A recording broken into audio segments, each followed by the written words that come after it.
নমস্কার দর্শকবৃন্দ, আমি কৃষ্ণকান্ত সিনহা সিনচানি আবার আপনাদের সবাইকে স্বাগত জানাই। ইম্পর্টেন্ট গুরুত্বপূর্ণ একটা খবর নিয়ে আসার সঙ্গে থাকবেন। ভিডিওটা দেখার সঙ্গে সঙ্গে চট্ট লাইক কমেন্ট করে শেখাবেন যাতে সবার কাছে গুরুত্বপূর্ণ খবরটা পৌঁছে যাক। যারা যারা আমাদের ইউটিউব চ্যানেল যারা সাবস্ক্রাইব করেননি, আপনারা দয়া করে সাবস্ক্রাইব করে নেবেন এবং ফেসবুক পেজটা এখনো ফলো বা লাইক না করলে ফলো করে নেবেন। দয়া করে আপনারা এটা করে নেবেন। মুখ্যমন্ত্রী ডক্টর হিমন্ত বিশ্ব শর্মা মহোদয়ের বিশেষ করে একটা অ্যানাউন্সমেন্ট, যারা পরীক্ষা পাশ করে যারা অপেক্ষায় ছিলেন কখন আমরা অ্যাপয়েন্টমেন্ট লেটার পাবো, তাদের জন্য সুখবর দিয়েছেন আসামের মাননীয় মুখ্যমন্ত্রী ডক্টর হিমন্ত বিশ্ব শর্মা মহোদয়। কি মুখ্যমন্ত্রী মহোদয় বেশ কয়েকটা অ্যানাউন্সমেন্ট করেছেন, সেটা আমি আপনাদেরকে এক এক করে বলে দিচ্ছি। প্রথম হচ্ছে মুখ্যমন্ত্রীর যে CM-3 যে টাকা, সেই টাকাটা পাওয়ার জন্য অনেকেই আবেদন করে অপেক্ষায় ছিলেন যে আমরা তো করেছি, আমরা কখন পাবো টাকা। মুখ্যমন্ত্রী বলে দিয়েছেন যে যেহেতু এখন সেই নিয়োগের জন্য বিভিন্ন কাজ চলছে, তো সেজন্যই জানুয়ারি মাসের 15 তারিখে পরে অ্যানাউন্সমেন্ট করা হবে যে কোন দিন সেই CM-3 টাকা দেওয়া হবে বলে। জানুয়ারির 15 তারিখের পরে অ্যানাউন্সমেন্ট করা হবে CM-3 যারা যারা টাকা পাচ্ছেন তাদেরকে কোন ডেটে সেই তাদের টাকাটা দেওয়া হবে বলে। দর্শকবৃন্দ, সেটা মুখ্যমন্ত্রী সেটা বলে দিয়েছেন এবং বলে দিয়েছেন যে জেলার সদরে, প্রত্যেক জেলায় সদরে অনুষ্ঠান হবে। অনুষ্ঠানে বিভিন্ন মন্ত্রীরা, মুখ্যমন্ত্রী নিজেও বিভিন্ন অনুষ্ঠানে যাবেন এবং সেই টাকাটা বিতরণ করবেন এবং ফেব্রুয়ারি মাসের ভিতরেই সেই বিতরণ প্রক্রিয়া সমাপ্ত করার সম্ভাবনা, এরকম ইচ্ছা আছে সরকারের। স্বাস্থ্য বিভাগে যারা যারা পরীক্ষা দিয়েছিলেন তাদের জন্য সুখবর, যারা যারা পাশ করেছিলেন তাদের জন্য সুখবর যে DHS এবং DME-তে যারা সেই নিযুক্তিপত্রের জন্য যারা অপেক্ষা করেছিলেন তাদেরকে 22 ডিসেম্বর 2025 তারিখে নিযুক্তিপত্র দেওয়া হবে।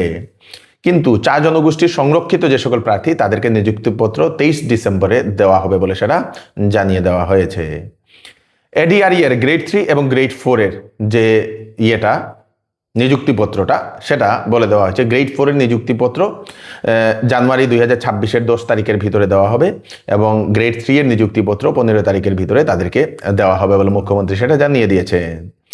তাছাড়া অন্যান্য বিভাগের বিভিন্ন নিযুক্তিপত্র সর্বশিক্ষা অভিযান শিক্ষক যারা আছেন তাদেরকে নিয়ে সম্ভবত 10 ফেব্রুয়ারি 2026-এর ভিতরে সম্পূর্ণ করা হবে বলে মুখ্যমন্ত্রী সেরকম একটা ইঙ্গিত করেছেন।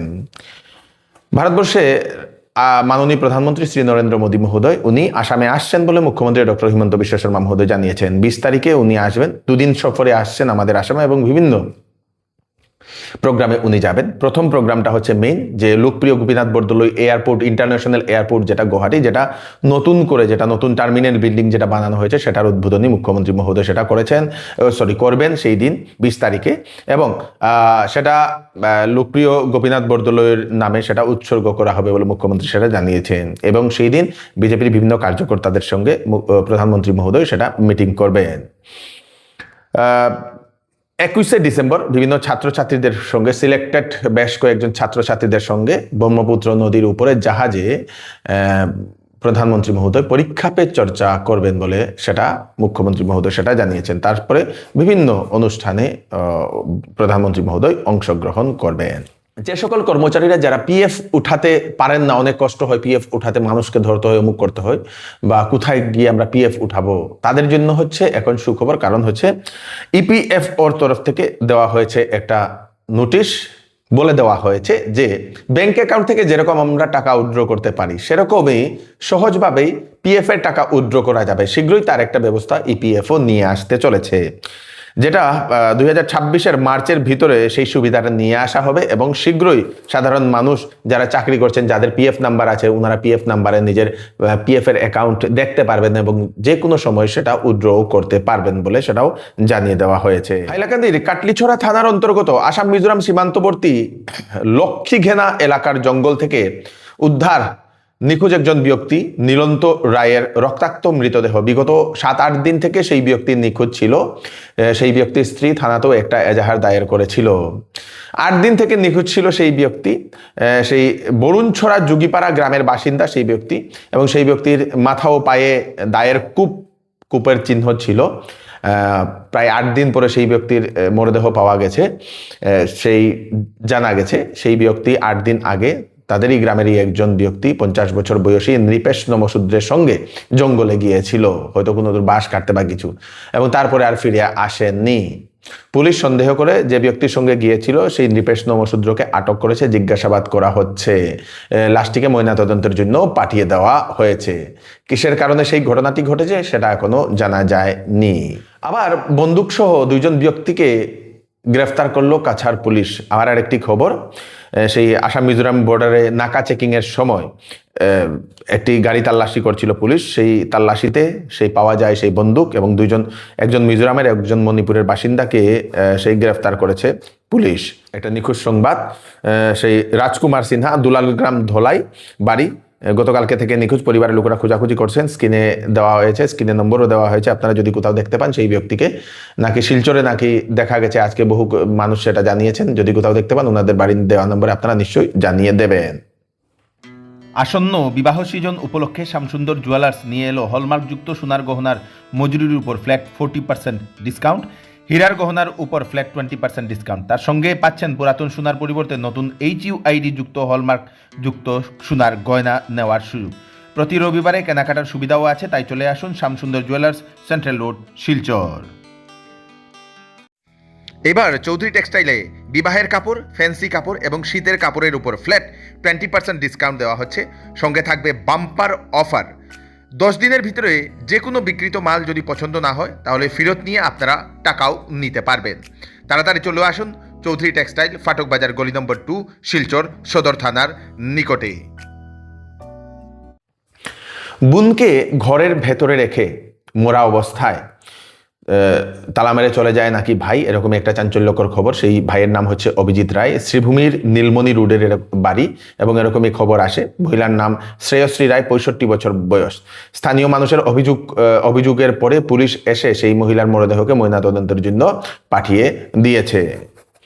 শ্রীভূমি শহরে চুরকে পাকড়াও করে স্থানীয় মানুষেরা একজন যুবককে সন্দেহ করে, তার বস্তার ভিতরে কিছু ছিল এবং সন্দেহ করে সেই যুবককে ধরার পরে সেই বস্তার ভিতর থেকে বিভিন্ন থাল বাসন উদ্ধার করে পুলিশকে ডেকে সেই ধৃত যুবককে সমঝিয়ে দেওয়া হয়েছে বলে সেটা জানা গেছে।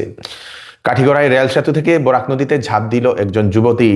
স্থানীয়রা দেখে তড়িঘড়ি নদীতে গিয়ে সেই যুবতীকে উদ্ধার করতে সক্ষম হয়েছে এবং জানা গেছে যে সেই যুবতী প্রেমের ব্যর্থতার কারণে নাকি এই চরম সিদ্ধান্তটা নিয়েছিল। পরে পুলিশকে ডেকে সেই যুবতীকে সমঝিয়ে দেওয়া হয়েছে। সেই যুবতীর বাড়ি হরিনগর গ্রামে, ভারত বাংলাদেশ সীমান্ত যে বর্ডার, সেখানে হরিনগর গ্রামে বলে সেটা জানা গেছে। কাছাড়ের দুধপাতিল থেকে হিরোইন সহ 3 জন ব্যক্তিকে গ্রেফতার করলো পুলিশ। একটি গাড়ি MZ02C1553। গোপন সূত্রে খবর পেয়ে সেই গাড়িতে পুলিশ তালাশি করে এবং 30টি সাবানের বক্সে 388 গ্রাম হিরোইন সহ 3 জন যুবককে আটক করে। 3 জন যুবকের নাম হচ্ছে দিলদার হোসেন, 25 বছর বয়স, নজরুল হোসেন, 20 বছর বয়স, জাসিম উদ্দিন, 25 বছর বয়স। 3 জনেরই বাড়ি আমাদের ধলাই সমষ্টির ভাগা বাজারে বলে সেটা জানা গেছে। খুব খারাপ লাগে এরকম খবর যে সময় শুনি কম বয়সী ছেলেরা নেশাগ্রস্ত হয়েছে বা নেশার কারবারে যুক্ত হয়েছে বলে। দর্শকবৃন্দ, পুলিশ আরো ঘটনার তদন্ত করছে। শিলচরের NIT-তে 2 দিনের জাতীয় সেই টেকনোভেশন সামিট করা হয়েছে। সেই সামিটে উপস্থিত ছিলেন মন্ত্রী নন্দিতা গার্লোসা মহোদয়া। বুধবার সেই সামিটের উদ্বোধন করেছেন উনি। সেখানে বিভিন্ন সেই স্কুলের ছাত্রছাত্রীরা নিজের বানানো সেই ইনোভেশন নিয়ে সেখানে গেছেন প্রদর্শনীর জন্য। তাদেরকে উৎসাহ দেওয়ার জন্য সেই সামিটটা করা হয়েছে NIT শিলচরের তরফ থেকে। You saw the students with their prototypes. How do you see this? Technovation Summit is I think it isn't a new approach. It's always been there. So the young minds who have come here to showcase their talent and the thoughts-provoking sense of theirs, which they have tried to display still now, is encouraging.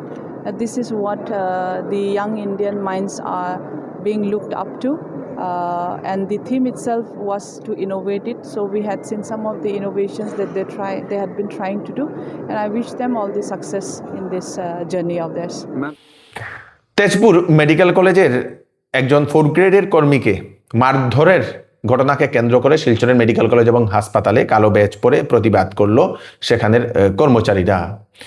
জানা গেছে গোবিন্দ কাকতি, সেই Tezpur medical কলেজের 4th গ্রেডের কর্মী, তাকে নাকি deputy superintendent doctor Arijit Dutta খুব প্রচণ্ড মারধর করে এবং তার জন্য আজকে সেই প্রতিবাদটা এবং সরকারের কাছে আর্জি জানানো হয়েছে যে সেই ফোর্থ গ্রেডের স্টাফকে অতি সত্বর তাকে ন্যায় দেওয়ার জন্য, না হলে বৃহত্তর আন্দোলন গড়ে তোলা হবে বলে সেটা হুঁশিয়ারি দেওয়া হয়েছে। এই হচ্ছে আজকে স্পেশাল আপডেট আপনারা তাড়াতাড়ির জন্য সাথে সবাইকে পাঠিয়ে দেবেন যাতে সবার কাছে পৌঁছে যাক। আমি কৃষ্ণকান্ত সিনহা আবার নতুন একটি ফ্রেশ আপডেট নিয়ে আবার আপনাদের সবার সামনে ফিরে আসবো। ততক্ষণ আপনারা সুস্থ থাকবেন, সেফ থাকবেন। ধন্যবাদ।